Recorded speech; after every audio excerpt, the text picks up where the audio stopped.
I'm Paul Ribideau with just Jake Williams today. Yeah. You have to deal with me. Yeah. Oh, deal with that Super Bowl, you mean? Oh, God. Where are you? How do you stand on it? It was so boring. It was the worst Super Bowl I've seen my whole 25 years of living. That was the worst Super Bowl I can remember. Even worse than when the Seahawks blew out the Broncos. Was it 48? I don't. 40. Yeah, because 49 was against the Patriots. So yeah, Super Bowl 48 when they blew out the Broncos. This is worse than that because at least one team had things going on for it, while nothing in this game mattered or happened. There was nothing going on. There was nothing going on, but this game was still up in the air going into the fourth quarter, which that game was not. Yeah, but 3-3. Yeah. Oh, it was very disappointing from what we thought was going to be a very electric and offensive game. We were all hyped up for Sean McVay. And then he said it himself. He said, I got out-coached. I mean, he did. He did. And I don't... The defensive genius of Belichick shines. And I think it's a thing where Goff wasn't ready for the stage. Oh, absolutely not. He looked like a deer in the headlights. He was, in the second half, he was taking sacks. Uh-huh. And there was one play, it was an interception where he saw, it was in the second half, he saw an unblocked linebacker blitzing, and he just lofts it up because he knows that, I think it's Cooks, was one-on-one. But it was nowhere catchable behind Cooks, Overshot him. And Gilmore went up for it. And he could have, it was underthrown, I guess, because he got the interception on that play. But there was other plays, too, where I saw Cooks running around, and he's waving his arms at the 10-yard line, and then Goff throws it to him, and he's finally in the end zone, and that gives the safety enough time to catch up, because he just lofted it. And I was like, dude, if you would have hit him, he was wide open at the 10-yard line. You zip that in there, that's a touchdown. Yeah, Goff was not ready for the moment. The Rams had opportunities, and he just couldn't, guide that team. I agree, though, there's also coaching on Belichick, because he shows you why he's the greatest coach to ever coach in the NFL. Absolutely. To just dismantle that Rams offense to only 3 points, it's insane. 3 points. That's incredible. They were like 30 points below the over-under line. Yeah. And it's, how do you bet an under for a Super Bowl? And then they scored a total of 16 points.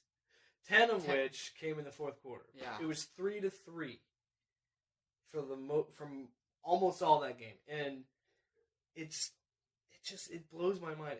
I got to give credit to Wade Phillips, because the Rams defense played extremely well. Both defenses stepped up, absolutely. But it was which offense could make it down the field, and the Rams punted 9 times. Yeah. And as I was watching the game, I was saying to the people I was watching it with, I'm like, the Rams have to do something, because as great as this defense is playing, they're going to slip up late, because they're going to be tired. And at least when the Patriots had the ball, they gave their defense breathing room, because they were building drives, they just weren't scoring. And it's so crazy to watch. And for anybody who says, oh, you don't understand football if you thought that was boring. No, I understand football. I've been watching a long time. I can respect the defensive struggle, but it's also boring. I want to see points. Right. There was nothing. It wasn't even exciting from a defensive standpoint. There weren't a lot of takeaways. It wasn't a big. There were no electric plays. What play defines that game? There's nothing. There's just the final score that will define this game, and we will remember this as one of Belichick's greatest defensive triumphs, probably. This is the only time they've won or even been in a Super Bowl that was more than just a possession. Yeah, that's true. All 8 other Super Bowls were one possession games. Yep. This game they won by 10 points. Yeah. This is nothing more than to just stroke the massive ego of Tom Brady. And you know what? He's not a bad guy, but it's just like... Is he? He kisses his kids on the lips. He kissed Robert Kraft on the lips. You see that? It's how they do it in Brazil. Giselle taught him that. I wish I could remember, but I retweeted it. somebody had this great picture of him right before he kisses Kraft or after. I don't know which, but it says "Hail Hydra." Oh, and I was like, brilliant tweet, my friend. That's grade A work. another reason or another area where I thought McVay was outcoached was he picked the wrong game plan and the wrong running back for the game plan. Rode C.J. Anderson after the NFC Championship game, where nobody knew C.J. Anderson was going to pop out, and they weren't ready for it. But you give Belichick 2 weeks, and you should go with the MVP candidate. Yeah. I don't understand the whole Gurley situation. Because it seems like he was healthy, but I don't know. There's just parts. It definitely seemed like a scheme, like a play calling decision of who was on the field, not a health issue. Oh yeah, and I think Right. I thought it was a mental thing. We're like, Oh, I don't know if it's anything mental for Gurley. I think it's just a snaps thing. Like he had more carries. I think he had a drop or two again, yeah, but he had more carries and more yards than Anderson. Even though Anderson was on the field more, which was the problem, because you limit yourself offensively, and the defense can definitely have a better picture of what you're going to do with the ball, a better prediction. right. If you don't have a guy like Todd Gurley on the field. Yeah, Todd Gurley is a far superior athlete than C.J. Anderson. Every once in a while, C.J. Anderson can have a better game, but No. that doesn't make him And I'm not the caliber saying, player. I'm not saying C.J. Anderson's a bad running back. When he was with Denver, he was No, he's a good running He was back. the top 10 in the league. He looks like 2 good running backs right now. yeah, he's big. He's a big boy. And I'm not saying that he isn't still talented, but when you put a guy like Gurley out there, you could be throwing to him on the screen or playing the flat. He's running the ball. You can do a lot of different schemes with Todd Gurley versus what you could do with C.J. Anderson. Right. So I agree with you there that if that really was their decision, I don't think that was the right one. Right. Because as good as Gurley is, you see his talent because the Rams don't really run the ball a lot. So when he gets the ball, it's a spectacle, you know? Uh-huh. And then they started to lean more on running the ball with C.J. Anderson, and that's why I just didn't understand it. I think there was definitely better cohesion, and the offensive line is better with Todd Gurley behind him, man. They just know what he's going to do because they've played together for 2 seasons. It's a very good offensive line on the Rams. I mean, the Patriots front seven stepped up. Unbelievable. They were great. Dante Hightower everywhere. But, I think the best defensive player of the game was Stephon Gilmore. And I saw a tweet from Calais Campbell. That's where I saw this from. He said that Stephon Gilmore got no respect for the MVP after having 5 tackles, forcing a fumble, and having an interception. Did Julian Edelman deserve the MVP? Are we just saying that because he got in trouble with PEDs to start the season? I think, I have to agree with it because this is a defensive game. Why are you not rewarding the best defensive player? Okay, if you're coming from that angle, I can understand. I just get upset when people they're all up in arms about Julian Edelman not only playing in this game, but winning a ring and winning Super Bowl MVP. I understand why people can be upset about that, but he did something against league rules. PEDs just don't affect your legacy in the NFL like they do in baseball. He served his crime. That was 3 games. That's what they wanted him to serve. He did it. He took his 3-game suspension, and it might suck in your league, but that's just how it works in the NFL. I don't know if it's a more prevalent or like a less. We don't see guys' bodies change in the NFL like we did with McGuire and Bonds and some of those guys. And maybe that's part of it, that they were just so obviously cheating. We don't really, as stereotypical as it is, Julian, okay, you got this little white guy slot receiver, how much damage is he going to do even on steroids? He's still, getting maybe 75 yards a game in regular season. So it's not as prevalent. People don't care. It's just because he's just very clutch in the playoffs. Julian Edelman, when he has been able to play in the playoffs, has been very clutch. And you saw it in the Super Bowl. He always found ways to get open. That could have also been the very bad scheme that Wade Phillips was running on that kind of coverage. Why was he never double-teamed is what bothers me. It's like, Your defense is playing on every other facet of the game except Julian Edelman. It's like Belichick is the only coach that acknowledges he can change his game plan within a game. You know? How many NFL coaches are you like, oh, he can come out of halftime with an adjustment that's going to change this game? Right. But who besides Belichick? I mean, And not really honestly, anybody comes to my mind.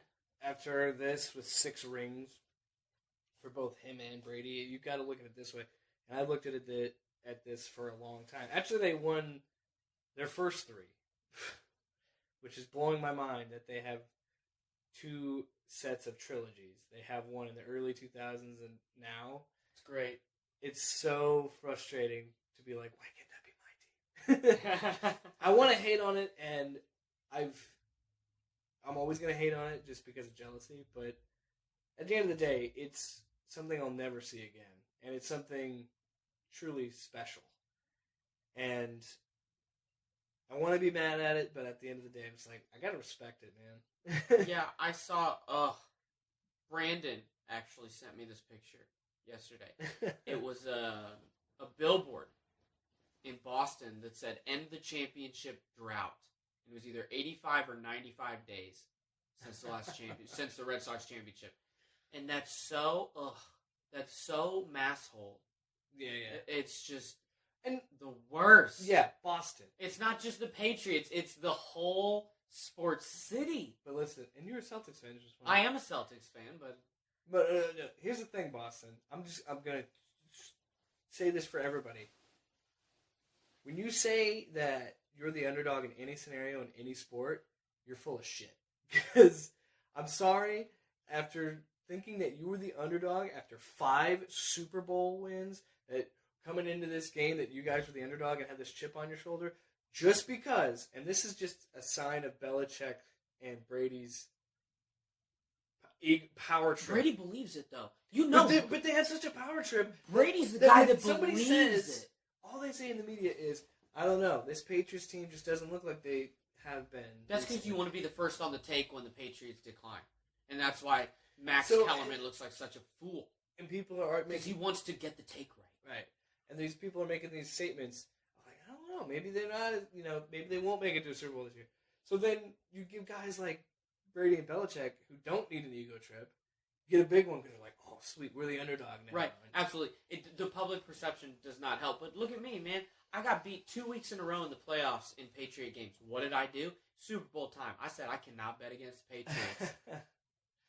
I honestly thought that the Rams, I think they are a much better team than how they performed in the Super Bowl. I think, yeah, absolutely.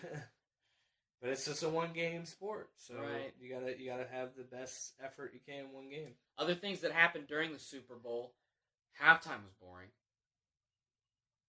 Yeah, I don't care about the halftime shows. I don't really either. You just gotta like, oh, is it When you okay? guys like us that are actually there to watch the game and think about the game, you don't care about halftime. Well, I'm a big Outkast fan, and just I was seeing Big Boy. I was waiting for Andre 3000. I was like, boy's gonna pop up, boy's That's what I gonna do was thinking. something. I was like, here it comes, and so that's why I watched the show. I usually don't watch the halftime show, but I It's wanted a potty break for me. I wanted some I wanted some Andre 3000. I didn't get it. I was disappointed. Disappointed in the commercials as well. Not that many good ones that really held my attention, I think. Yeah. The one interesting one though, the NFL 100, that was super cool. Yeah, I actually thought that was a really good commercial. That one is something on YouTube. There were so many little cool moments where there's like Singletary yelling fumble and Terry Bradshaw and Odell doing his one-hander. So many things. I thought the funniest one was Brady taking off his rings too. Yeah. This is Baker Mayfield. Get out there, old man. Okay, hold these. He just takes off all his rings. Oh, so okay, another commercial question. But can I tell you something that I think is funny about that NFL 100 commercial? Yeah. It's the same thing that happens when I watch a Marvel movie. Because Ashley was sitting next to me, and I'll explain. I'll get there. When they start dropping these Easter eggs throughout the whole commercial, I'm sitting there going like, I'm doing the same thing I do in Marvel movies. Like, okay. And she's like, what does that mean? And I have to explain that. And then another thing will happen. To people who don't know the faces. Right. Yeah. It makes you feel like the super nerd, which is hilarious. Yeah. And then they do the Immaculate Reception. Uh-huh. And I literally out loud go, and they freaking put that in there? Right. Because it's like, that's such a... It's a history of the obscure, NFL moment, though. You know, it really is.